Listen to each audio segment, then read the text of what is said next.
This episode is brought to you by Indie Film Hustle Academy, where filmmakers and screenwriters go to learn from top Hollywood industry professionals. Learn more at ifhacademy.com. I'd like to welcome back to the show returning champion, Alex Lehmann. Hey! How you doing, brother? What did I win? another 45 minutes to an. You got a Yoda. There's a Hulk in the back, some Wolverines, maybe an autographed Akira Kurosawa poster in the back. Whoa! This is full man cave, man. Full man cave, man. Thanks for coming back, brother. I appreciate it. Thank you. I appreciate being able to talk about myself. Actually, no, I hate talking about myself, but let's talk about your projects and filmmaking. So for those who did not hear, your first amazing interview was about your film Bluej with Mark Duplass and Sarah Paulson, which was an amazing film. I love that film when I saw it. And it was a great interview. I'll put that interview in the show notes as well if people want to go back and listen to that one. But for people who don't know who you are, sir, how did a real quick recap? How did you get into the business? I've been a DP for a long time, so I got into the business as a cameraman, cinematographer, and then I actually met Mark Duplass. I was a cameraman on The League, which I kind of call grad school for especially for a movie like Paddleton. Really, that was grad school for me because I was working with all these really great comedians, improv comedians, and improv actors. But I was just a cameraman there. But I was on the side. I was making this documentary called Asperger's Are Us. That I was itching to make something of my own, and I hustled. On brand, sir. And so I, made this documentary on a credit card and just kind of was flying out like on hiatus weeks, filming this comedy troupe called Asperger's Are Us out in Boston. I was cutting this doc together, and Mark kind of caught wind, and he could tell it meant a lot to me. So he asked me to see it when it was done, and he said he wanted to help release it and get it out in the world. And then it wasn't much later that he hit me up and said, "Hey, do you want to direct this movie that I'm thinking of doing?" I was like, a no-brainer. Probably the best open door in Hollywood, history. Mark Duplass says, "Hey, come direct me and Sarah Paulson in this little two-hander." And it's like, "Yes, please." Yes, please. Yeah, can I have another? Yeah, exactly. So I DP'd and directed that one, and then here we are with Paddleton, which I guess is the other. Yeah. Now it's an interesting. Obviously, it's a very unique story. Not very many people get these kind of opportunities. And look, a lot of people. I feel lucky. I know there's no question about it. And look, at the end of the day, man, I always tell people because there'll be people out there listening. They're like, well, maybe if I was on the set of The League, maybe I could have met Mark Duplass, and yeah, sure, and I could have made a $7,000 action film in Mexico and called it El Mariachi, and just happened to run into the top directing agent in Hollywood, and my career can take off like Robert Rodriguez. Right. It's all about being at the right place at the right time with the right product. And if you wouldn't have been making Asperger's Or Us, maybe if you wouldn't make that decision, that would have just been another gig for you, right? In many ways. I would agree with that. I mean, we shared a sensibility of the films we liked, and when we got sick of all the fart and dick jokes on set, we would usually be hanging out at Crafty talking about feelings or life or art films that kind of inspired us. Mm-hmm. But yeah, if I didn't show them that I was able to craft a story on my own and kind of do this stuff and the work ethic, honestly, the thing where it was like, okay, great, we're wrapping at 10 o'clock on Friday, and I'm taking a red eye so I can start shooting in Boston on my little documentary Saturday morning. And then sometimes I was getting back to set the following Monday on The League without ever having gone home, and he saw that. He's like, dude, you're busting yourself for this. I think that the least I could do is watch it. That's awesome. Yeah, but again, you put the hustle in, you put the work in, and yeah, sure, the opportunity might have been there, but you just got to push hard, man. And someone like Mark, because I've had everybody but Mark on the damn show. Like every director who he's worked with, the people on his that new Seed and Spark show. I had the girl directors, not the girl directors, the amazing directors that happen to be female. I know them. They're great. They actually know you very well. They spoke very highly of you, by the way. Well, they don't have the. Okay, sure, whatever. They don't know everything yet. Exactly. They don't. No, sweet. They're super sweet. I can't wait to see that movie. Did you see that movie? I have not seen the movie yet. I'm dying to see the movie, but they were just amazing. That interview hasn't even come out yet on the podcast, but it was so great. And it's amazing. The more people I interview who've worked with Mark, I kind of see a pattern. I kind of see a pattern of the people who he likes to work with. I see a pattern of the sensibilities, but also the work ethic is a big thing as well, and that cannot be underestimated. And he's still got the work ethic too, and he still respects. The man's made a lot of money, and yet he still is frugal in a lot of ways, and he encourages frugality. I was just talking to a film critic about this the other day who read Mark's book and really loved it. Yeah, great book. Was more than anything was talking about how how necessary it is for filmmakers to read this and realize don't extend yourself in your car lease. Don't go out to too many expensive dinner. Don't spend your money on all these things and then feel like you need to work 5 jobs to support yourself, because then you don't have any free time to go out and take the risks and make your own stuff. And Mark still, champions that idea. And I think when he recognizes people who are doing that, and taking advantage of their free time and really just going out there and making things and putting their free time and leftover energy to that, then he wants to try to help them and reward them for applying themselves. Him and Jay are probably two of the most unique people in Hollywood. No question. Yeah. I mean, they're very unique scenarios, very unique opportunity situations, but they busted their butts to get there, man. So God bless. There's a lot of unique people in Hollywood, though. But their specific kind of flavor. You've got Caitlyn Jenner. No. There's a very unique amount of people in Hollywood, but their specific that's what you mean. That's flavor of filmmaker is very unique sure. situations. I'm just being a smart ass and not even funny, but for sure. They put out, they've got the right vibe. They're the kind of like the indie kings, I guess. I mean, I don't want to, sounds weird for me to say that. Like, I don't want to. Actually, it's actually would sound weird if they said it. So you can say it. It's fine. Mark told me to say that on the interview today. I'm sorry?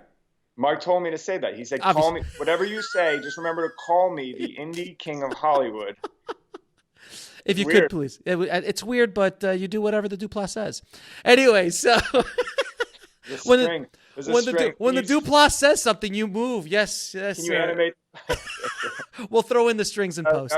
And they're like the next Bob Weinstein, not the bad one, but the good one, Bob Weinstein.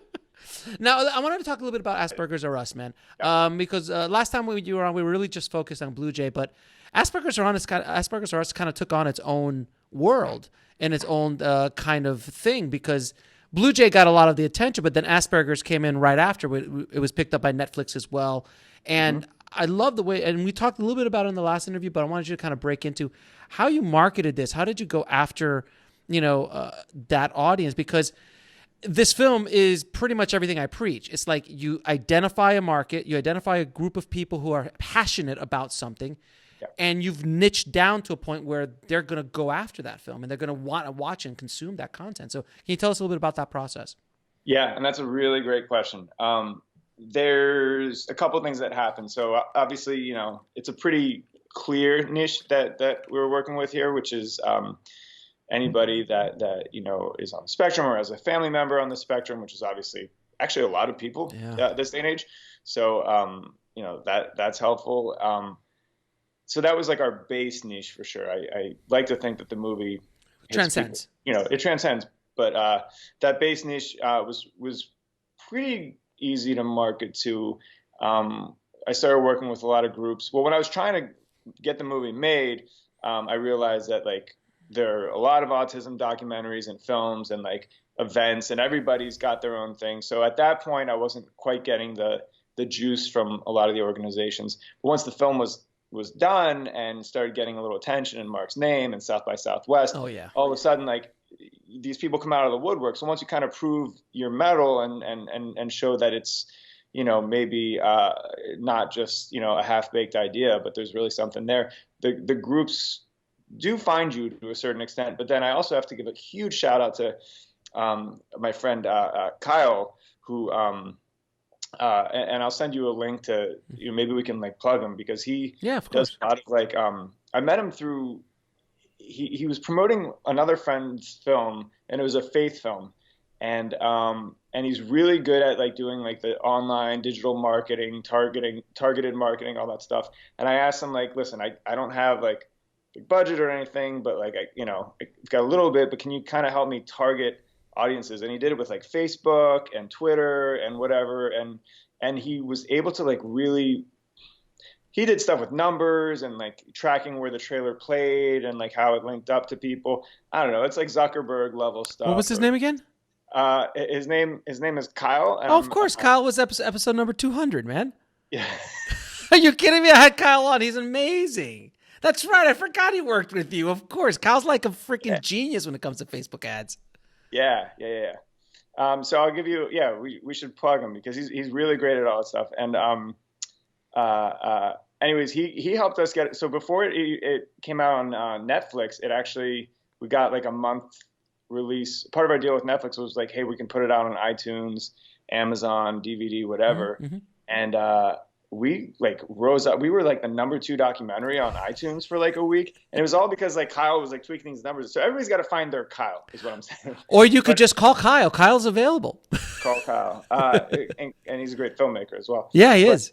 And he's been producing some stuff, but he's really good at that targeting stuff. And I don't know much about it. I can't speak to the specifics of it. All I know is this guy who he was just a buddy of ours and had done my buddy's faith film. He got it, and by the way, he connected with the film, so that helped also. He saw it and was like, I see a lot of myself in this and my friends in this, and I get it, and I want to help you. And so again, he just knobs, numbers, algorithms, whatever, special sauce. And before you know it, he's just basically connected the film with its base audience through the internet, which I don't know much about. I'm not even on social media. I'm a Luddite. So that's why I'm like both telling you this is really important and a great question. And I know that it was. It means something. I know why it happened, but I don't know how it happened. But then you look at Netflix and it's the same thing. I mean, like, they're obviously, the reason they're so successful is because they know how to connect audiences with material. So if you make a niche film, they go, we can target those people because algorithms and AI, viewing habits and all that stuff. Sure. Yeah, I'm really scared of that stuff. Like, if either Amazon or Netflix is going to be the cause of Terminator actually happening, like, it's frightening. It's frightening. When I went to a meeting with them for the pre-release of Paddleton, they were in this like big conference room. It feels like very Doctor Strangelove already. There's like all these people. You're like, no fighting in the war room. There's like a little camera that's like under the monitor, and it's like sometimes it's like turning. They're like, oh yeah, it's some of the other executives that are watching the meeting, and like Big Brother, very Big Brother. Exactly, very Big Brother. And then there's this map that fills up the screen, and it is a world map. Sure. And there's lines that are going from like every country, almost every country. So it's literally Doctor Strangelove. Yeah. And I was like, this is how the world is going to end, because like first Netflix figures out what movies we like, and then they kind of figure out what our tendencies are as humans. And then they enslave us. They'll do something to make it so that we don't leave our homes. Oh, wait, that already happens. Exactly. They're halfway there. And then, and we pay for the privilege. That's right. Missile launches. It's all gonna happen. I'm afraid, but until then, watch Paddleton before the world ends. I don't know. We're gonna get to Paddleton in a minute, because I love the film and we're gonna talk about it. But I want to touch real quick upon Bluej. How was that film received? I mean, obviously, it has an amazing cast with Sarah and Mark. It was a black and white kind of just love story. Very beautiful, kind of quiet. 2-person, black and white. Yeah. Slow. It's like no plot. Am I selling it right now? You're doing a fantastic job, sir. Leave it to Kyle and me to market you, sir, because obviously that's not your wheelbarrow. I'm not a pump guy. I'm not a hype guy. It was well received by the people who saw it. And that's a niche film for sure. Very much. Think about how much of a Netflix audience is going to see it and immediately turn it off just because it's black and white. And I get it. That's fine. then there's, other people that are going to be like, well, it's a love story and like not that much happens in it. And, and if they don't know one of the only two actors, even though like Sarah Paulson and Mark Duplass are big stars, if you don't know who those two people are, you might turn it off just because of that. That's how the business works. There's all these things that we do to try to make a movie hook someone from the very beginning, and it's look, stars, conceit, But if none of those things work, and when all your things are black and white, two actors, very simple love story, a lot of people aren't going to watch it. But the people that watched it loved it. I think more people have watched it than I expected, and that excites me. And I hope even more people will watch it now that Paddleton comes out, because I think that's kind of getting a broader audience. It seems like it's being targeted to a broader audience. When's that come out, by the way, the film? I'm sorry? When does Paddleton come out again? Friday, Friday, the 22nd. So awesome. I'm sorry, probably by the time this airs, last Friday, the 22nd? Maybe last Friday. Yeah, something like that. Yeah, I think so. I think something like that. All right. So what was the biggest lesson you learned directing Bluej? Since it was like your first big narrative. Yeah. Directing Bluej, the lesson I learned is that, I'm going to give you two. I'm so bad at answering questions. I'm going to give you two. One is you don't have to have all the answers. I mean, you should be prepared. You should be prepared with, your plan and all the answers you can think of. But when new things come up, you don't have to have all the answers, because you're probably working with some really talented people, great producers, great DP, great, actors, great first AD, sound man. You don't know who's going to maybe come up with that answer. So don't try to do, try to, don't be lazy and rely on other people, but at the same time, don't be closed off to the fact that someone else in this collaborative process might bring a great idea to you, and don't be threatened by that, because that's just the nature of filmmaking. It's a collaborative process. So it was both hard and a complete relief to realize that I didn't have to do everything myself, because that's what I kind of did do with my documentary, where I was shooting, editing, sound, and just everything, until Kyle came along. But yeah, so that was a really great lesson to learn. And it made me feel more excited about making movies in the future, and think about like, gosh, if I can hire this girl or this guy, whatever, like I loved, the way she shot this, and I love the way, this AD works on set, and like, oh my gosh, my movie would be even better if I get to have all these people around me. So like, realize that like it is about surrounding yourself with talented people, and getting everything out of them, and then taking credit for it later, and never admitting that any of the ideas weren't. But until then, just soak up all those great ideas. Yeah. Obviously, I'm kidding. Give them all the credit you can. Absolutely. But at the end of the day, whether you like it or not, a lot of times they do you're the director, so they give you the credit. Even if it was a PA who gave you the idea on set that day, it's weird, man. It is, because especially at like film festivals, have like the director come up and present the film, and so, at some festivals they only want the director and the stars to come up for the Q&A, and it's like, yo, there are a lot of talented people that had something to do with this. Right. And, maybe the thing you liked best about my movie wasn't even my idea. Right.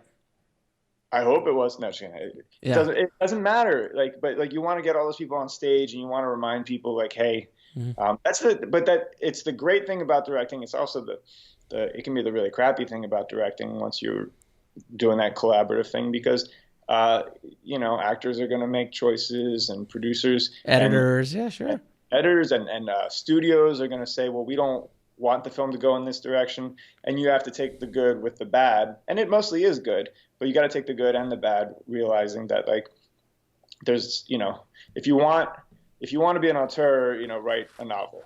Don't right. Exactly. Like literally, right? Yeah. Or make like a $3,000 feature film or something like that. Something that you can completely do yourself and control yourself. You got to star in it yourself. I mean, if you really want, exactly, you really want it to be just you, like there has been those movies. I mean, it's called The Room, but yeah, worked out great. Hey, you know what? He's doing all right. Now, real quick, Asperger's or Us is actually taking a new life, right? Yes, but hold on. The Yeah. other lesson I just wanted Oh, to share real quickly is that when you start working, and I think this applies to your audience a lot, when you start working with actors who are maybe better known or have like bigger careers or a lot more credits under their belt, you might assume that it's not hard for them or it's not terrifying. But the thing to realize is whether it's a first-time actor or a hundredth time actor, if they're a professional, if they're a true craftsperson, they're going to be a little bit terrified to be completely vulnerable and reveal themselves right. on screen in front of a camera, just as a performance, even theatrically.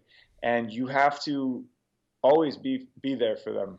And that was a lesson for me because I'm working with Mark Duplass and Sarah Paulson, thinking like, well, they don't need positive reinforcement. These Yeah, guys they do. have to know how great they are. And I really quickly learned that like they still need to hear, and it's not because they have like crazy egos or anything. It's just because they're putting themselves out there in Right. a really difficult way, as actors do, as good actors do. You have to let them know, like, You're good. this is working. You're doing a good job. Even if I have a note for you, I'm going to first let you know what's working, and I'm going to thank you. I'm going to find intelligent and honest ways to thank you for being so vulnerable on screen for the story that I want to tell.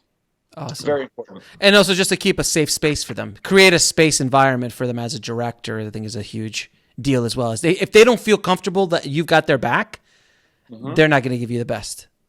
They're going to hold back and they're just going to protect. They're going to protect themselves. Yep. Now, Asperger's or Us actually has taken a new life, hasn't it? Yeah. So this is exciting. We shot a docu-series a while ago. We put the guys, it's the same guys from the original documentary. We put them in an RV, an old RV that maybe had a few mechanical issues along its 6,000-mile journey across the United States. Booked them some really cool venues, and they performed for all sorts of different audiences that they really hadn't performed for before. And it's a comedy, and there's still a lot of heart to it, as these guys kind of reveal themselves. Similarly to our films, a good documentary, you make your documentary subject feel safe. It's coming out on HBO at the end of April. Little company, little known company. It's just they're just starting out. Little company, HBO. It's a new streaming service. It's nice. I'm so bad at promoting stuff. It's a 6-part series. They're half hours, and super proud of them. Cool, man. Yeah. So it's been kind of nice, and that was through Duplass again. I mean, the doc did well, and Mark just kind of said, like, do you want to do a series with them? And I said, yeah.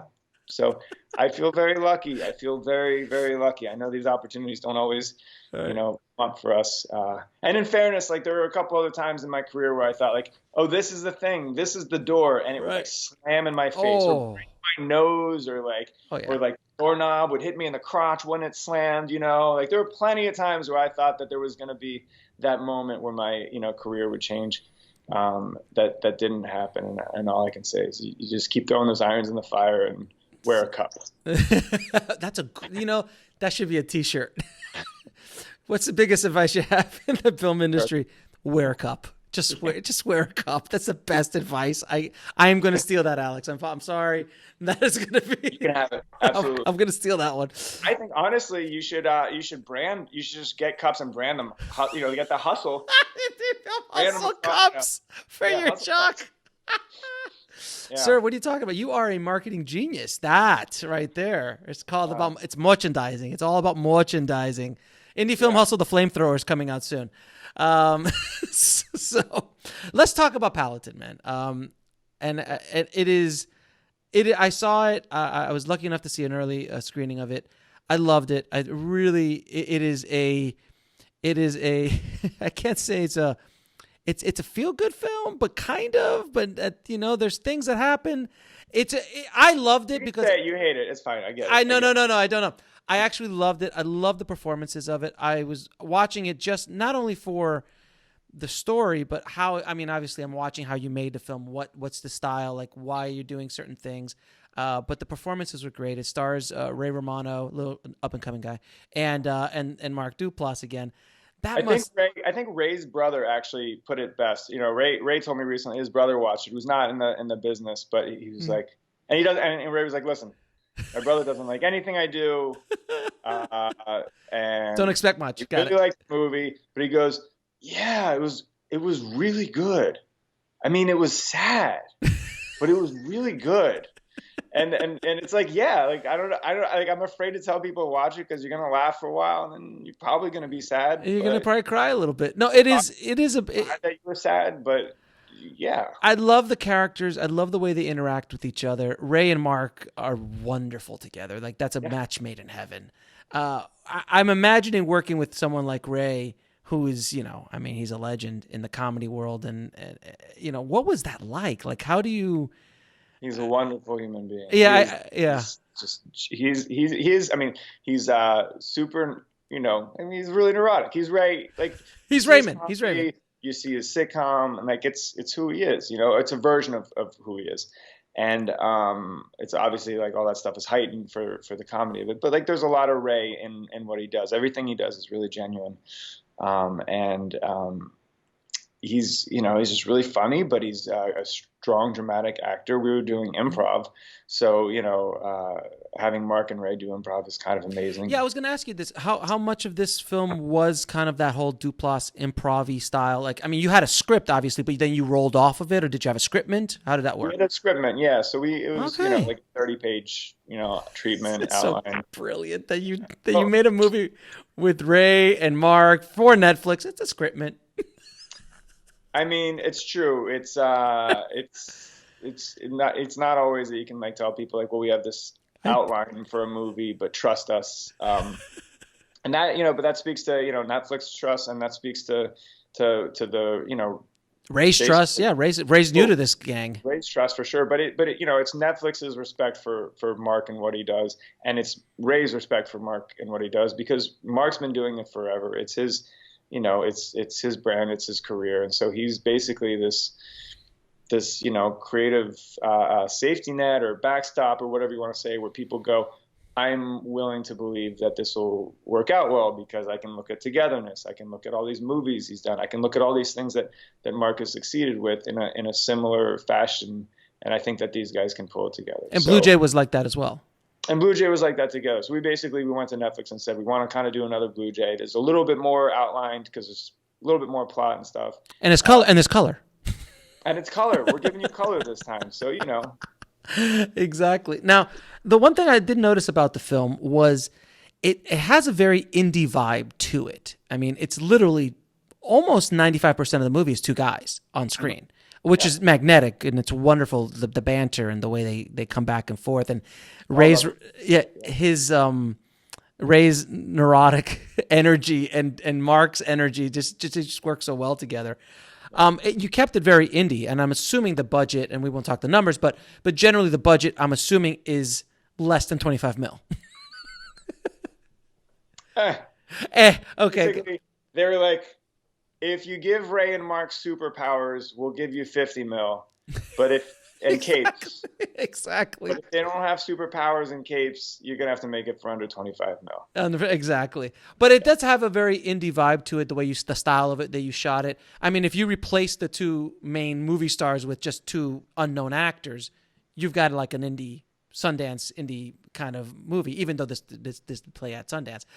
But you know what I mean? It was wonderfully done. And you could, and to think a lot of filmmakers in your position would, when you had success with your documentary, you had success with Bluej, this next, and Mark too, for that matter, they could ask for more money. They could ask for a much larger budget, bigger spectacle, even if it's a small story. But yet you guys chose to keep it. No, let's just keep it down exactly where it needs to be for this story. Correct?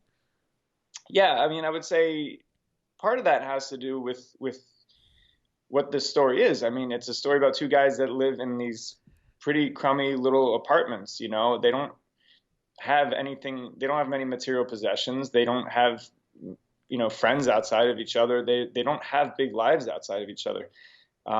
They live a really simple life, and that's a lot of the beauty of the film. Is it's just, showing how what they have, their personal connection is enough for them, and is really, is a life well lived, and it's a really satisfying and full life without material possessions.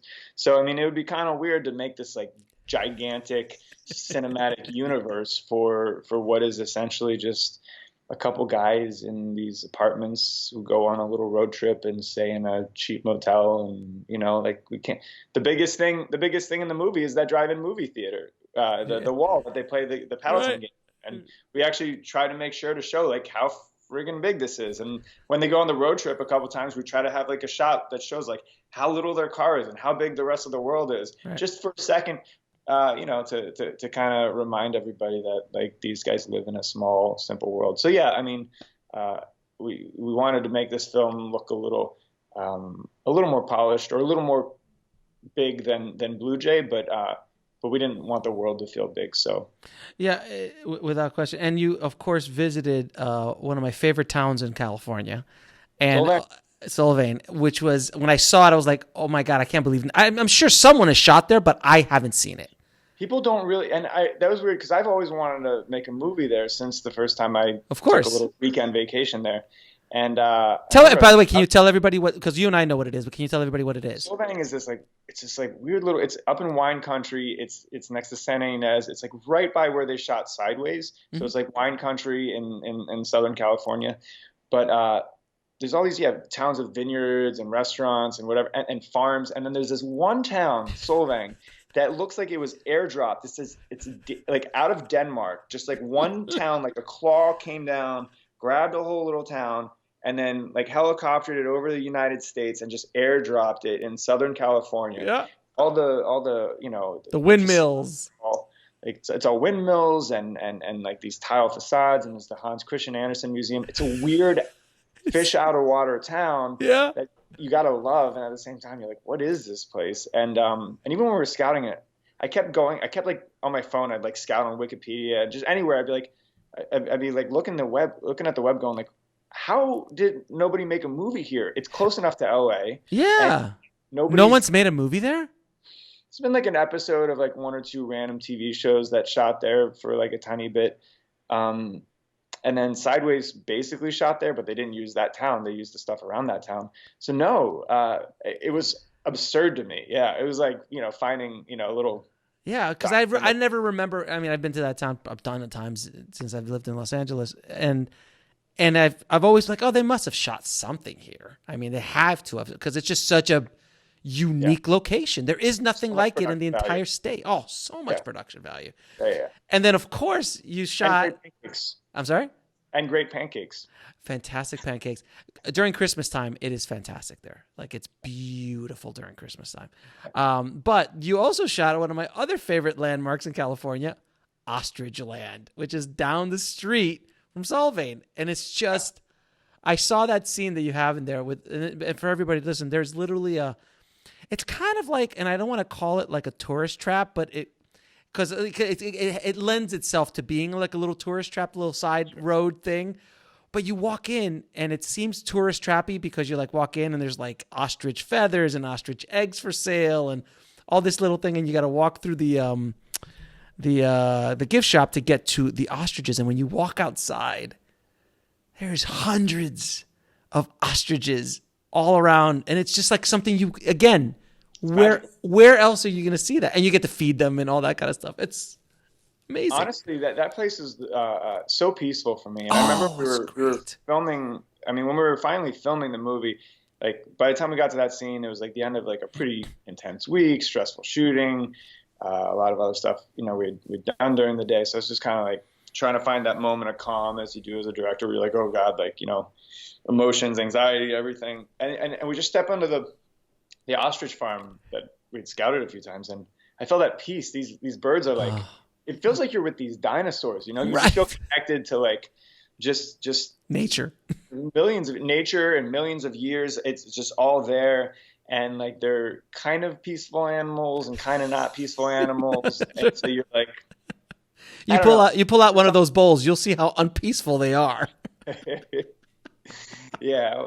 I wanted to go ride one. They're like, you cannot ride. There's no riding of the ostriches. We're not in the 1700s. Sorry. Yeah. It made me happy. It was like this weird place. I was like, I always thought ostriches were kind of weird and like I didn't quite get them. And then spending a little time with them, I realized that I loved them and that they were like kind of sweet and beautiful and just peaceful and meant a lot. Kind of like our characters. Yeah, no, they're very. Yeah, I saw that kind of mirror image of these characters. If they were animals, I think ostriches would be a good power animal for them. Oh, yeah. Now, what is the process of writing with Mark on something like that? How is the process of coming up with something like this? Did you come up with the idea? Did he come up with the idea? Did you guys come together? Like, we're going to write something, or how did that whole process work? I'm curious. Well, yeah, it was this. I mean, it was this. We kind of knew what characters. We'd been chasing a few ideas, and there were a couple of things that we'd kind of written and thought maybe we were going to make, and then it just was never quite feeling right. But we knew we wanted to make. I mean, we like similar characters, and we obviously like character-driven stuff. But we wanted to kind of explore these guys that are maybe often overlooked, who are, maybe for lack of a better word, and I hate to use the word about people, but weird. You go you see this guy walk into the grocery store or whatever, and you go, he's a guy with the fanny pack and the weird shoes and like the mustache or whatever, and we judge them. Like, we don't want to judge them, but we do. We judge them a little bit, and we think this person's probably a little strange, and I don't want to start a conversation with them. I don't know how to start a conversation with them, and I don't know if this person is, a serial killer or a creep or whatever. But we do. But you judge ourselves. We judge them, and they're people. They're people, and they don't get their stories told very much. And so we were like, let's tell a story about those guys, and like, let's tell a story about like how there's two of them, and they found each other, and they get each other, and like, even if most people don't get them, and even if they are kind of like a little afraid of the rest of the world, or like just don't feel like they need the rest of the world, they don't need social media, they don't need clubs and parties and stuff, they don't need big groups of friends. They need each other, and they get each other in a way that makes life feel complete. And then obviously you got to take that away from them, or threaten to take it away from them, so that there's drama. So that's kind of how we developed the idea. And then the process, I'd write a draft, send it to Mark. He would take a pass on it, and we'd kind of built it out, and it got bigger and bigger. And then we made it a little bit smaller before we sent it out to Ray. We took out some of the character stuff to really make sure, because it's kind of unique the way we make films like Bluej, where it's like, it's so character driven. And when you're going out to Sarah Paulson or Ray Romano, you want to give them something that's really exciting, like the opportunity to stretch their own character, make their own thing. And so I guess basically we stripped out some of the Andy character, send it to some of the color, and we send it to Ray and go like, here's a story, here's a sense of what these guys are, what the relationship is, and and then he says, I want to do it, and then he starts building out Andy's character. In fact, he at that point he emailed us like this whole backstory of Andy, like a long, beautiful backstory, his childhood, his parents, all that stuff, and it fits perfectly into who this character Andy would be now. And at that point, Mark and I know that Ray gets the character, and he's going to bring all sorts of stuff to it, and you rock and roll. Yeah, rock and roll. And then there's like bits, like the ostrich, like the ostrich bit, and the halftime speech. There's stuff like that where Ray, while we're in prep still, Ray goes like, oh, I got this halftime speech idea, and I go like, okay, like that makes sense. That embodies what our film is. So like, let's find a place for it. We'll put it at the bar, and then we'll kind of build up to it, getting to the bar, and then maybe there'll be a payoff like later on. The ostrich thing, I'm like, listen, we were scouting, and we realized there was an ostrich farm right down the street. I feel like that should be a stop on the road trip. And then, he says like, I got a couple bits for it, and we'll try it. And so it's kind of this organic thing where that's awesome. We're improving where we shoot. And then, and then in post, we're basically hoping that our editor's a genius and helps us figure out what to use. Yeah, I've shot 2 films like that now, being inspired by Mark, and I tell you, it is a wonderfully freeing experience as a filmmaker to do these kind of films. It's just kind of like, let's see what happens. It's just like you're playing, but you get to play in a larger sandbox with larger, Barbie dolls, if you will. I hate to call Mark and Ray bar people, you know what I mean, with larger set pieces. But yeah, it's still the same. Then you just get out there and go out and play, and I think it's a wonderful way of, making films. Now I want to ask you a question. I didn't ask you this last time, but I want to see what you say. Yeah. Did you ever have to break through a fear when you were trying to get into filmmaking, or? I'm assuming when Mark called you and said, hey, you want to go make this movie, I got to believe there must have been, am I ready? Can I, if I fail, it's over. If I fail at this kind of level, it's over. That's what would go through my head. If all of a sudden Martin Scorsese calls me, it's like, hey, I want to produce a movie with you and we're going to give you $20 million or $50 million with Leonardo DiCaprio. I'm not throwing this all out there, but at a certain point, you're like, congratulations, by the way. That's awesome. That would be fantastic. We should talk about that movie. That we should actually, but you have to break through that whole am I ready? Am I good enough? I gotta believe you had to go through something like that. It's terrifying. I love that. I love that delivery. By the way, it's terrifying. It's just terrifying. Yeah, it's a horrible feeling. It's horrible. It's a horrible feeling. You're like. Yeah, you get the ask or you get your thing greenlit, all of a sudden, or it's like, all right, Netflix, Duplass, Romano, we're doing it again. And it's going to be bigger. And you go like, this is awesome. How are we going to make this work? Right. So even after Bluej. Okay, now that we got Ray, I feel like I should help them find a better director or director, somebody who's done it more. I don't know. There has to be more qualified people than me. I mean, I made it's all joking, obviously, to deflect the very real fears that we have. And to be honest, when Mark had asked me to do Bluej, he emailed me. He's like, I'm looking for a director / DP who could, helm this. Here's here's a 2-page outline. This is what I'm kind of thinking of doing. Great email. I almost wrote him back and said, and I actually had the email written at the time. I was like, the email was, yeah, I can recommend a few people for you. And my wife was like, don't make that joke. I was like, but it's funny. She's like, yeah, but it's dumb because you might be passing up your opportunity. Don't even make that joke. But obviously it's coming from a place of, yeah, I don't know why you're asking me, but I feel lucky that you're asking me. But it's going to take a while for me to feel like I belong here. And I might never completely feel like I belong here. But that goes back to telling you that, when Sarah Paulson or Ray Romano tell me they're a little afraid of doing this improv thing.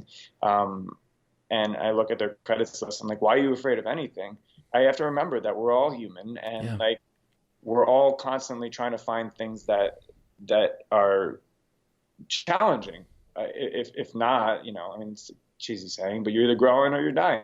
So if you're not doing things that are challenging, you're going to get complacent real quickly, and your work's going to be stale, and it's going to be, at best derivative. There won't be any heart in it, and you're not going to be doing good work. You might just be possibly faking emotion and getting craft out there at best. Right. So yeah, you got to push yourself, and that means doing things that scare you. So yeah, I was absolutely scared. I'm scared on most of the things I do. And what do you do to break through that? Is there any specific thing you just go I just gotta go? Just do it. Yeah. Just do it. In fact, to be completely honest, there's this new thing I've been writing a couple of things, but one thing I've been writing is basically the opposite of a two-hander. It's apocalypse level scenario. It just involves so many characters and so much in the world. And I'm looking at this going I don't know how to do this. I don't know how to do this at all. This is terrifying. And I asked, I've got this, really great writing mentor through WGA, and I called him up, and he's written huge movies, and he's super nice, but he just goes, why are you afraid? Just write. Just write. Just do it. The paper's not going to bite you. Just do it. Yeah, exactly. And so obviously, writing is a little less scary than being on set, but being on set is less scary than, I don't know, performing heart surgery or brain surgery. At the end of the day, you have to look around and appreciate that you aren't there by yourself, that you are there with, I can go, well, I don't know if I deserve to be on a Ray Romano movie. That's kind of a big deal. And then I realized but it's a big deal because Ray Romano is here to be Ray Romano also. And so he's going to carry some of that weight. I don't have to make Ray Ray. Ray's already Ray. I just have to do my thing and remember to appreciate all the great things that Ray does. Remember to appreciate all the great things that Mark does. And by not, this goes back to what I was telling you earlier, which is like, you don't have to have all the answers. You don't have to do all the things. You get to kind of celebrate the creativity and talent around you. And then all of a sudden, some of that pressure goes away. And if it's like the right amount of pressure that's off of you, but if it's the right amount of challenge that's on you, that makes you feel fresh and like kind of alive and, you know, driven, excited, then I think it's that perfect little formula of, you know, I'm going to do something special, or I'm at least going to give it everything I got, and I'm not going to get in my own way. That's awesome. So, yeah. Now, and last question, man. What did you learn with writing and directing Paddleton? What was the lesson you learned? The biggest lesson? The biggest lesson I learned on Paddleton. Be aware of the ostrich? Beware of the ostrich, yeah. I don't know. I got so many directions I could like make another dumb joke, but I think you've got enough of those for me today. And I don't want to repeat the lessons I learned on Bluej, because then it makes it sound like I'm not growing. You're dying. You're not growing. Yeah, I would say be, you know, both on the process of the film and the subject matter of the film. You know, letting go is terrifying, and letting go of control is terrifying. But when you love things and when you love people, you have to, you know, understand how to celebrate them and appreciate them and do the most with what you've got, but be able to, you know, let go at the same time. Awesome, man.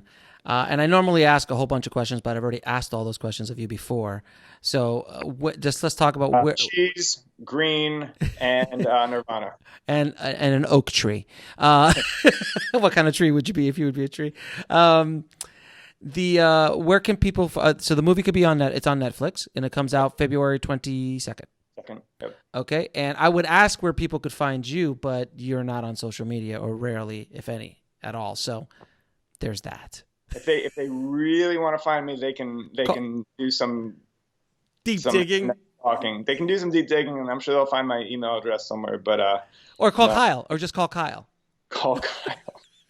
I don't like giving anybody's. I don't like, you know, whatever. No, Kyle already gave me all his information. I'll put it in the show notes, so it's all good. Call Kyle, and then Kyle will forward it to me. And it'll be great. Alex, man, listen, man, congratulations on all your success, man. It couldn't happen to a nicer guy, really, truly. And keep making these cool films, man. Honestly, keep making some good stuff. And you say so. All right. Yeah, you, honestly, man, you're an inspiration to a lot of filmmakers out there. I know our first episode that we did together did really well, and people were really inspired by it. So keep up the good work, brother. And thanks for dropping some knowledge bombs on the tribe today. Thank you. Good luck with everything Thank you for everything you're doing, and most importantly, good luck with the Hustle Cups. Very good.